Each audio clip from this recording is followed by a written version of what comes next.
para lahat may pananagutan. Bawal. Gabi-gabi nga ng kuryente. Parang bawal. Relax. Breathe in. Yan mga kapatid, yan sa kanan. Ayan. Nakikita yung high tension wire. Di ba punong-puno ng punong kahoy dyan sa ibaba niya. Yan o. Yun yung puno ng salamagi. Yan, yung akasya, dapat yan, 3 man. Regular. Na hindi dapat umaabot doon sa high tension. Diba? Kasi kung natitriman yan regular, wala ka namang aayusin eh. Kasi most likely ang mga poste matitibay yan kung walang bumabagsak sa kanila. Nakatulad yan, tingnan nyo po dito sa amin. Ayan, paano kayo magkakakuryente at saka internet? Ayan kulay red, red block. Loy na amin. Mga nakbox ng PLDT, asan na kayo? Pakita naman kayo dito sa Pasal. Kailangan na po namin ng internet. Kailangan na. Yung Aurel ko, kahit sa katapusan ng mundo nyo na ayusin, kung gusto nyo.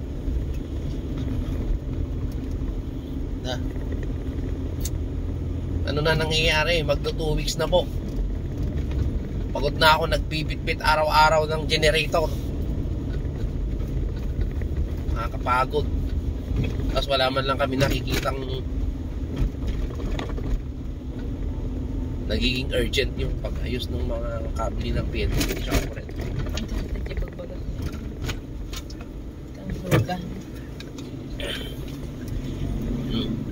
Dito pa, ano yung mga nandyan?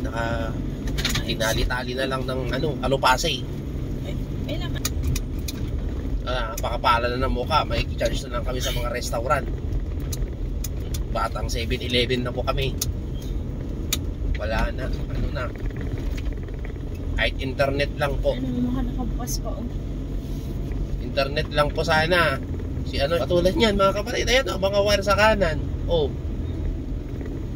Diba? Ano ginagawa ng mga puno dyan? Simple lang ang gawin dyan eh. Regular na pinuputol ng Aurel ko. Ano si Sammy? Pag hindi kaya, manduhan ang barangay. Pag di kaya ng barangay, manduhan ang nagmamay-ari ng lupa na putulin yung kanyang mga puno na posibleng makasagabal or bumagsak sa linya ng kuryente. Kaya kung matigas ang ulo niya at nagkaroon ng problema, bayaran niya yung pag-aayos at lahat ng mapipirwisyo pag di niya inayos yung kanyang patog kung tawagin sa Ilocano.